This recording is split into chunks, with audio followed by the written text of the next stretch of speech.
I'm just going to go on record by saying I get absolutely obliterated in this video. So the other day, one of my older videos actually got suggested to me, and I hadn't seen this video in years, but I get completely destroyed playing this match of Yu-Gi-Oh! And I was forced to edit this video. I don't really want to give too much away here, but there's a reason that you guys are going to see this, and it's definitely a treat, especially for people who don't really know my channel from its inception. So I thought we would just go ahead and watch it today. We're going to have a lot of fun. So let's go ahead and start things off. Loser has to edit this video.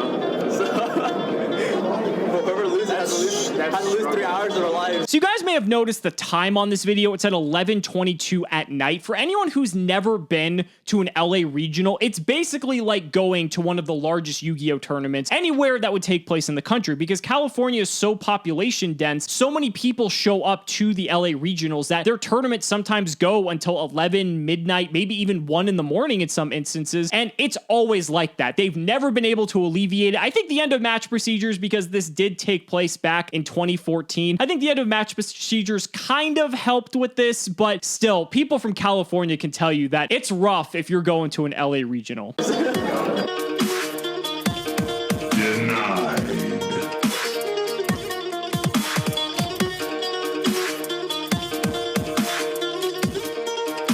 Even shake my hand. No respect. This is a man who already knows he's about to obliterate me, and so he's like, oh, I'm not gonna shake his hand, whatever. I don't even know why we were shaking hands in retrospect. It's like, we're friends. It's like we already knew each other, and, you know, I guess good sportsmanship maybe. I don't know, but, you know, Dennis, you know, fuck you for not shaking my hand.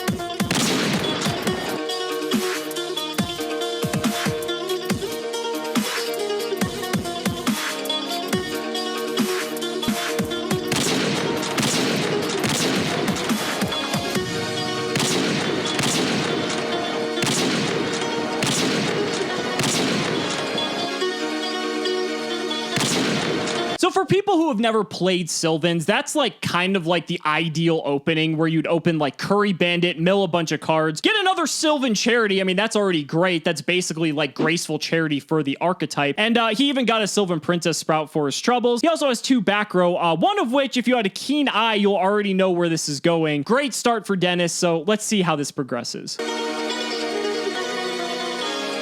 Smoke weed, smoke weed, smoke weed.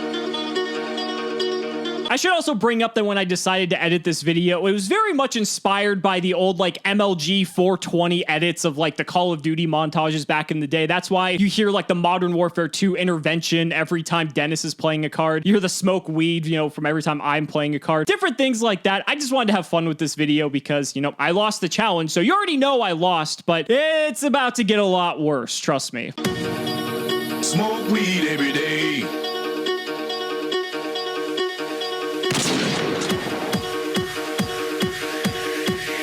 Smoke weed. Get out.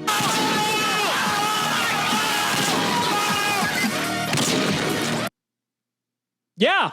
Skillful gameplay, isn't it, guys? Having 2 soul charges back to back, because since I negated the activation of one, guess what? You can use another one, because soul charge doesn't say you can only use it once per turn. You can only activate it once per turn. Let's just say that's one of the many reasons that soul charge is banned, and it's only going to get worse from here.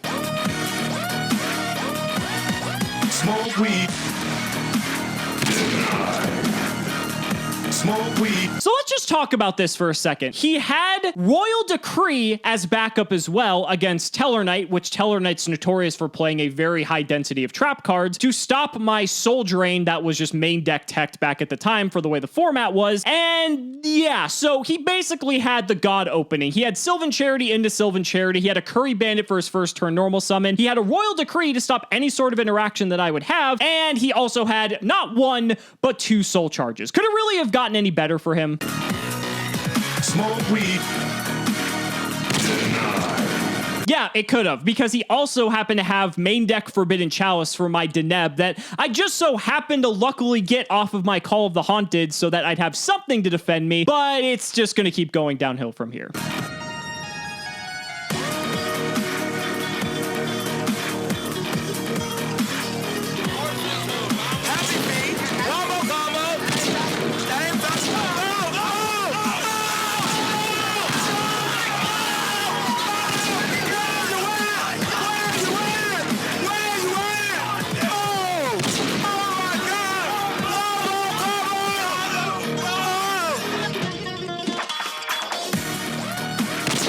You know, if you guys have never seen what Sylvans used to do back in the day before the deck was pretty much unplayable after Soul Charge got banned, yeah, you're pretty much seeing it in full force. Felgrand plus Draco Sack is like as good as it gets. I mean, yeah, there might be slightly better plays, but I mean, that is just for 2014, like early 2015 standards, that board is just like nigh unbreakable, especially when he has Royal Decree.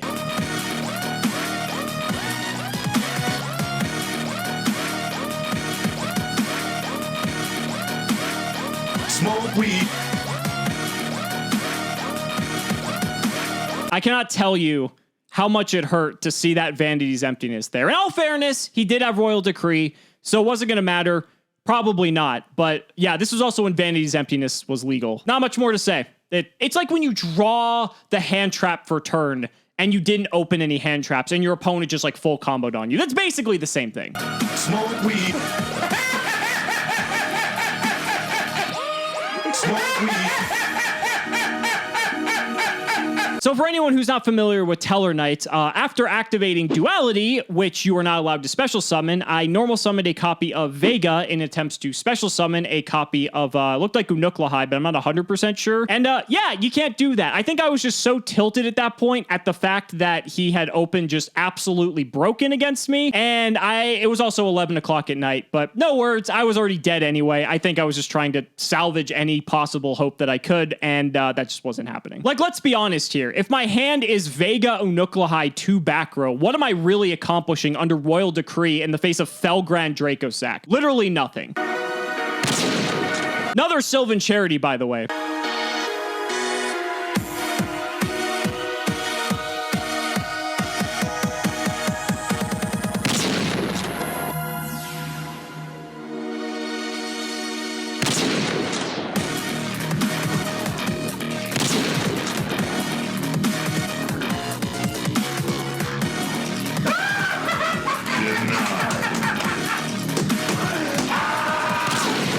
Again, I was just flustered at this point. I'm like, oh, look, here's Vanity's Emptiness. This isn't going to resolve. Oh, man, that was torture.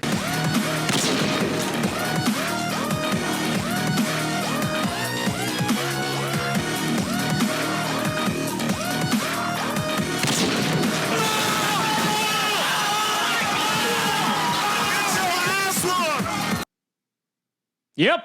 That about sums it up. That's the story of how I got completely decimated and bodied by one of my good friends 6 years ago. And we're still good friends to this day, which is pretty cool. Fun fact, that's what I used to look like 6 years ago. I guess it's kind of crazy what 6 years can do to a person. But nonetheless, I don't know. There's something about this that was just fun to watch, to kind of just revisit this experience. I think all of us might have those duels that we've had with our friends back in the day that were really just fun to have, and we might remember them for one reason or another. Even if I hadn't had this on video, I still would have remembered it just because it was an absolute thrashing, and we tend to just remember those times, both when we're in the driver's seat and when we're getting bodied as well. I don't know. I just thought it'd be a fun little video to share with you guys, and you'd probably appreciate me getting totally and utterly wrecked, and you know, that's always good for a laugh. So guys, that's gonna wrap up the video. Thank you guys so much for watching as always, and we will see you next time.